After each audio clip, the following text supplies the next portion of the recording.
right here in Accra. We are also streaming live on Facebook at TV3 Ghana. My name is Safwa Bwahine. The news bulletin starts now. Appointment Committee of Parliament begins vetting of first batch of ministerial nominees today.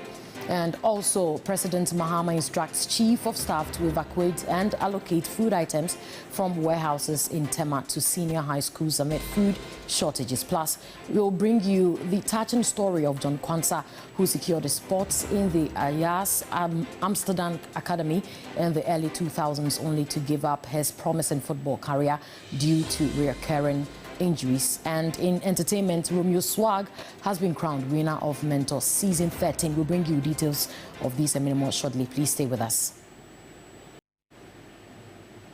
Let's settle for the details now. And a massive fire has engulfed multiple structures at the Techiman market in the Bono East region, leaving behind significant destruction of goods and other valuables. The blaze, which tore through wooden and metallic structures, reduced them to ashes. Firefighters are currently on the scene working tirelessly to bring the inferno under control.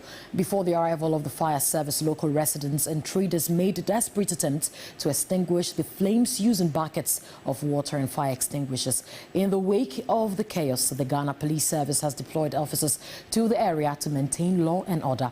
The cause of the fire remains unknown as investigations are yet to commence.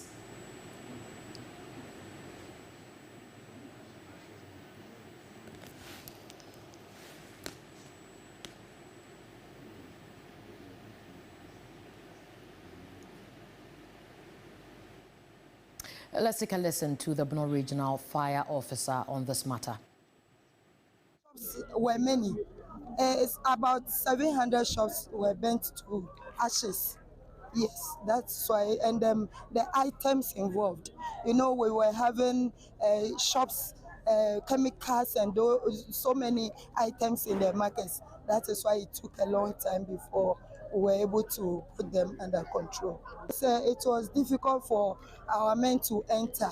You know, so many things were scattered in the market, and it was very difficult for our men, but because they are professionals, they were able to control and put it under control.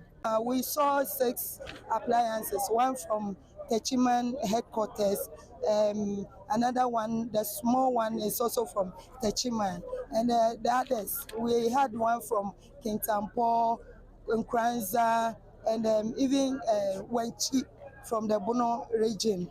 We are having this one, the old one, and the small, the rapid response one is attached. So we are praying the government buys us more. We are praying for that. As we've already entered into the dry season. In fact, people must be cautious. They should be much cautious about fire breaks, because for us, with the fire personnel, we've been going out to educate the public about the prevention of these fires. So people should listen to fire service and be more cautious so that we will not experience what we are seeing today. For the investigation, we've not yet come out with it because it's too early and we have started an investigation. So by tomorrow or the next day, we'll be able to come out with the exact cause of the fire. We hope that the exact cause will be ready, like she has said, and we'll be bringing you updates on that as soon as possible. But let's take you to Parliament now, where the Appointments Committee of Parliament will today begin vetting President John Dramani Mahama's first set of ministerial nominees as he takes steps to form his cabinet following his inauguration on January 7, 2025. The nominations submitted by the President on January 9, 2025 were in line with Article 78 of the 1992 Constitution, which requires prior parliamentary approval for ministerial appointments. The first set of nominees includes Dr. Kizol Atoba Forsen as Minister for Finance Designate, Mr. John Abdullahi Janapo as Minister for Energy Designate, and Dr. Dominic Ayine as Attorney General and Minister for Justice Designate. The committee, chaired by Bernard Ahiafo, among its ranks are notable members like Alexander Kwamina Fenyomakin as ranking member, Patricia PJ as deputy ranking member, Kwame Gavin Sagbuja, Mahama Ayariga, and Frank Ano Dompre.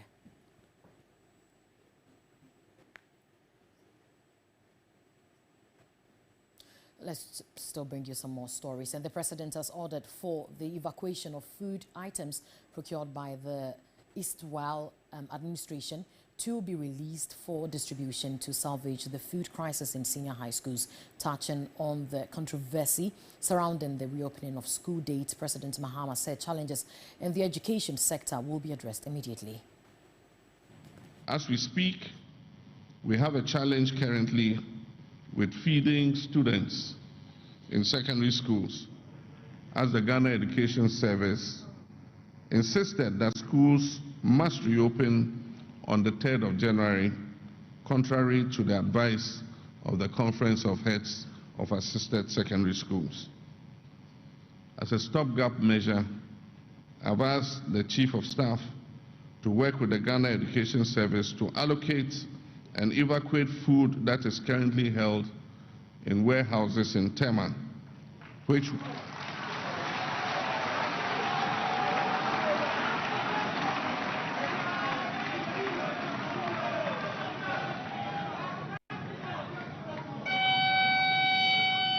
this food was imported by the outgone government in response to the drought that occurred last year.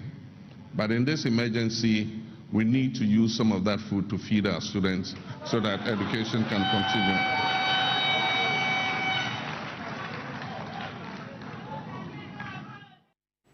We'll still hear from the president because John Dramani Mahama, His Excellency, has announced that his government will soon launch an investigation into the National Cathedral project following the recommendations by Shraj. According to him, the current location of the site will be changed should there be a need to continue it. President Mahama hinted that a more reasonable cost will be awarded for the project. On the vexed issue of the National Cathedral,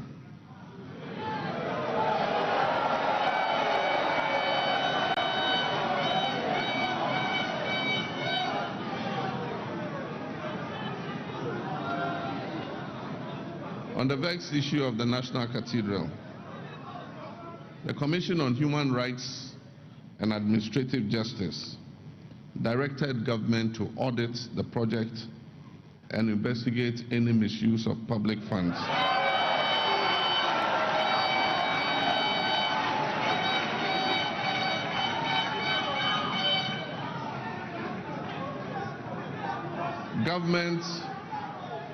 Government is enjoined to follow this directive and will soon activate such an investigation into the project.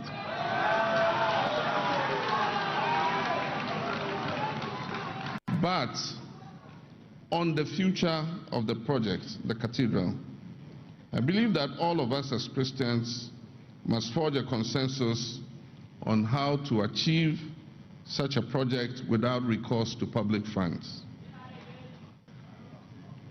And this project must be achieved at a reasonable cost.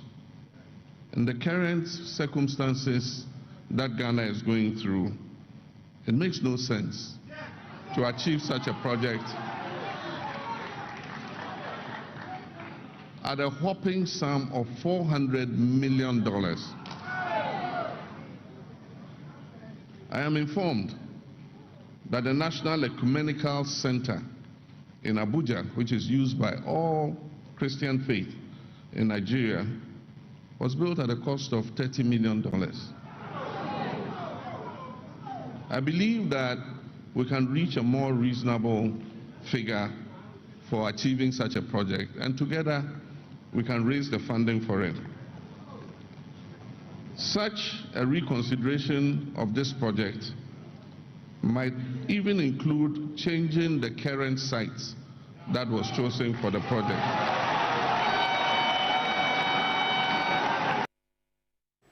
Away from the National Cathedral, some of Ghana's young female pupils are finding inspiration in the country's first female vice president, Professor Nana Johnny.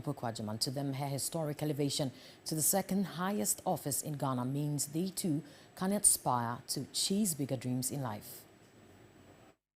I, Professor Nana Jane Oboko-Agyemang, do in the name of the Almighty God swear do in the name of the Almighty God swear.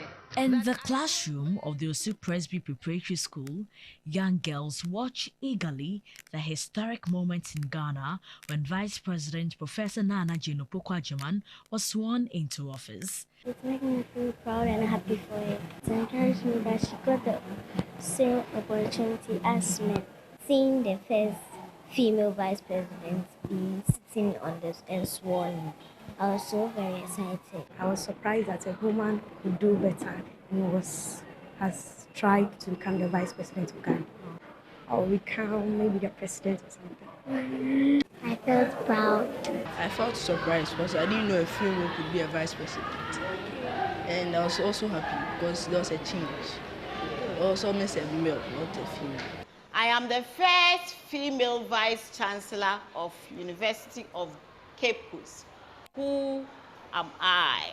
The class teacher sees this moment as a teaching opportunity. Professor Jane Nana Opoku Ajiman, is that right? Let's clap for hands. For me, Professor Jane Opoku Ajiman I think it's a very important personality in Ghana now. I think that she should be an inspirational person for the girl child, so that it will motivate them to be able to learn more, to be able to also get to her position in the future. Mirabel Lesiedu wants to be a medical doctor. She should help the voice of women because in our generation, the voice of women are not heard that much. I felt so proud of her. I felt like I could do more, like kind of president. I never knew a woman could have a chance to be a vice president. I wanted to go to more schools and encourage them on being what they want to become in future. Like her, the other female pupils also have big dreams, vowing to break barriers and shatter glass ceilings. The world over, female leaders continue to inspire the younger generation, urging them not to be the only first to succeed, but rather one of many more. Now women or little girls can boldly shout the Obama mantra, yes we can. Yes we can, with the sense that a woman has risen to such a high office. And I think it's a great inspiration for them. Prior to the U.S. elections on November 7, a viral photo captured what Kamala Harris's nomination meant for young people. The photo featured Amara Ajagu, a grandniece of Kamala Harris, staring on as her aunt spoke. A moment captured in time to show what a woman's rise to leadership means to young girls. With the affirmative action law, Ghana is a step closer to advancing gender equity in leadership. Indeed, representation matters, and in the words of Ghana's first female vice president, she will hold the door open for others to walk through. A big congratulations to all the women who are in such spaces, bearing the torch of leadership and paving the way for the next generation. Let's bring you some more stories now. And over the years, many children have made attempts to becoming professional footballers, but only a fraction eventually make it to the highest level. This evening, or this morning, I beg your pardon, we will be telling you a heartbreaking story of John Kwansa, a man who earned a place at the IAS Amsterdam Academy in his teens, but eventually gave up to do menial jobs. In the mornings, John Kwansa tends to his little trophy cabinet, a trinket from the past that bring back fond yet painful memories of the footballer he once was or could have been. He then waves his son goodbye, takes a short walk to get a tricycle to work. Known by his close friends as a baby, he works as a labourer at a government hospital in Obuasi on a temporary basis. As the 40-year-old pushes the wheelbarrow, he wonders where his next source of income will come from. This wasn't the life he imagined. I couldn't make it to the highest level in football because of injuries. That affected my progress negatively and forced me to return home. In 2000, then partners of Goldfields Football Club, Dutch club Ajax Amsterdam, selected 3 teenagers from Obuasi to go through their stringent yet rewarding youth program. Among them, Kwansa stood out. He was 15 at the time, but demonstrated pace, trickery, and technical ability of a modern-day winger. The real John Kwansa is fast and you're a real winger. Ajax has a lack of wingers, and the way you improved, is good. Congratulations, and I hope you will get the benefit out of it.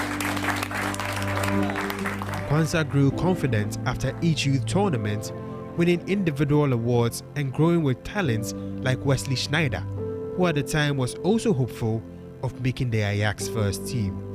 The stars were aligning until disaster struck at the Ofori Stadium in Obuasi when Kwansa was on holidays.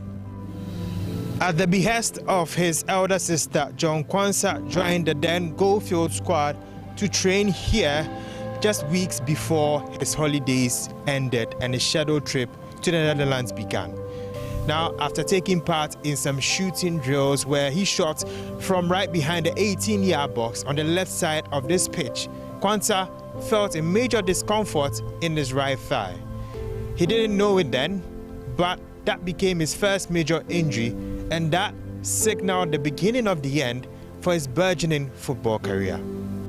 The injuries recurred. After several failed attempts to get Kwansa back into shape, Ajax sent him back to Goldfields, where he struggled to make a mark. The struggle to get back to fitness was a long and arduous one. It never happened, and the winger hung up his boots at Techiman in 2006. Since then, he's been living from paycheck to paycheck. On the opposite side of the spectrum, Wesley Schneider made the Ajax senior team in 2002. 8 years later, he won the treble with Inter, reached the 2010 World Cup final with the Netherlands, and finished fourth in the FIFA Ballon d'Or voting. It was a tough watch for Kwansa, and he had to rely on a childhood friend for emotional support. I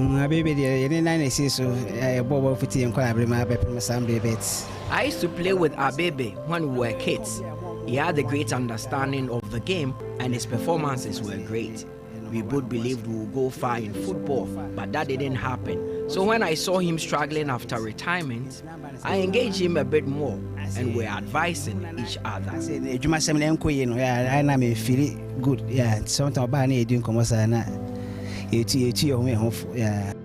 At sunset, Abebe takes his son to a familiar beach where they both watch young players run around with incredible level of the exuberance Abebe had as a boy. He watches and smiles, heavy in his own thoughts of what could have been. As he tries to mend the little left from his life, Kwansa hopes the next generation of talents do not end up like him. Football no, or ye,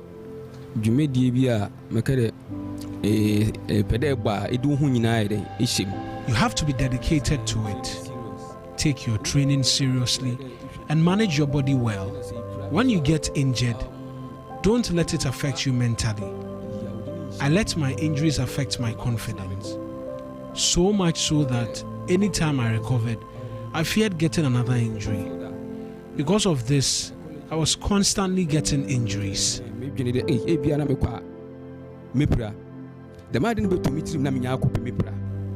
to the top of the professional football pyramid is tough.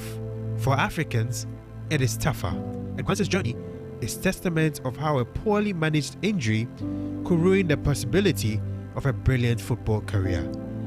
Billy Shen for 3 Sports from Obuasi. A very sad one indeed, but let's take you to entertainment now, where after an electrifying night of performances, Romeo Swag was crowned the winner of Mentor Season 13, walking away with a cash prize of 80,000 cedis as well as airtime worth 80,000 cedis. Ray Cooper emerged as the runner-up, while AJ Tunes claimed the 3rd position. Here are some highlights from the grand finale. When I say mentor, you say yeah, yeah, mentor, yeah, yeah, mentor, yeah, yeah. This year that we want right on to my banga, and then let's Peru. If you can't dance like go, come on. If you can't just make sense, say flex.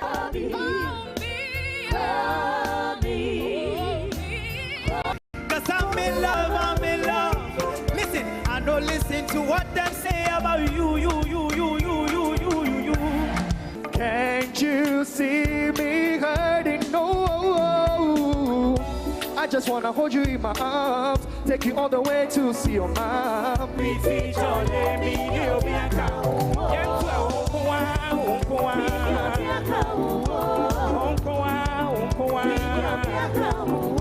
I am the one that you have to believe in. Nana ring to your girl them. You they pay all the CDs, but only my thing she receiving. Only my thing she receiving in the evening. That's how it is when I think she receiving. I am the king on the street and the king on the street in the future. You start to believe it. Pull up like me finish. Oh boy, hard guy with a big police. Don't smoke my guy, you finish. Roll.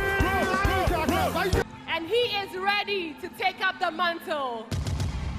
The winner Give it up. Romeo Swag!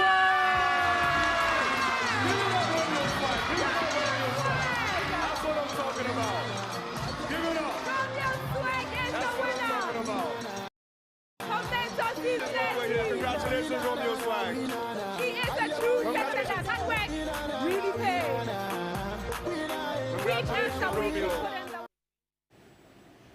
A big congratulations to all our winners. All the 5 have done massively well, but that will be all for the morning news. Many thanks for joining and listening. My name is Safa Bwahini. New Day continues right after this break. Don't go anywhere. No. 1 bucket of Flamingo paint is equal to several buckets of any other paint brand on the market. Flamingo paint, superior durability, superior hiding, superior coverage. Flamingo paint, simply superior. You know, 1 bucket of Flamingo paint is equal to several buckets of any other paint brand on the market. Flamingo paint, superior durability, superior hiding, superior coverage. Flamingo paint, simply superior.